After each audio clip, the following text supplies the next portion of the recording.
কিডনির সব পাথরের জন্য অপারেশন প্রয়োজন হয় না। ছোট সাইজের পাথর প্রায়শই প্রস্রাবের সঙ্গে নিজেই বেরিয়ে যায়। কিছু ঔষধ আছে যেগুলো এবং কিছু পরামর্শ যেগুলো মানলে এগুলো বের হয়ে যাওয়ার সম্ভাবনা বাড়ে। সাধারণভাবে বলা হয় 5 মিলিমিটার মানে 5 মিলিমিটার বা হাফ সেন্টিমিটারের ছোট যে কোনো সাইজের পাথর এটা প্রস্রাবের সঙ্গে বের হয়ে যাবে, কিন্তু সব ক্ষেত্রে ব্যাপারটা এরকম না। অনেক সময় দেখা যায় এর চাইতে বড় সাইজের পাথরও কখনো কখনো বের হতে পারে, আবার কখনো কখনো 5 মিলিমিটারেরও কম সাইজের পাথরও অনেক সময় বের হয় না। কিন্তু সাধারণভাবে 5 মিলিমিটারের কম বা 5 মিলিমিটার সাইজের পাথর পর্যন্ত এটা প্রস্রাবের সঙ্গে নিজেই বের হয়ে যেতে পারে। কিছু ওষুধ এবং কিছু পরামর্শ এই বের হয়ে যাওয়াটাকে সম্ভাবনাকে বাড়াবে। আর যেহেতু কিছু পাথর নিজেই বের হয়ে যায় প্রকৃতির নিয়মে, স্বাভাবিক নিয়মে, এই সুযোগটাই বিভিন্ন আয়ুর্বেদিক বা বিভিন্ন ওষুধপত্র আছে যেগুলো ওনারা বলেন যে এই ওষুধগুলো দেওয়ার ফলে পাথর বের হয়ে গেছে, কিন্তু আসলে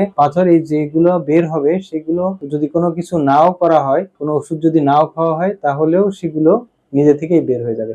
এই সুযোগটা অনেকেই কাজে লাগায়। অনেক চিকিৎসাবিদ্যা অনেক লোকজন আছেন যারা বলেন যে এই ওষুধ দিয়ে পাথর গলিয়ে বের করে দেওয়া হয়েছে। বাস্তবতা হলো যে কিছু পাথর যেগুলো সাইজে ছোট এবং ইউরেটারের মধ্যে দিয়ে নিজেই বের হয়ে যাবে প্রস্রাবের সঙ্গে।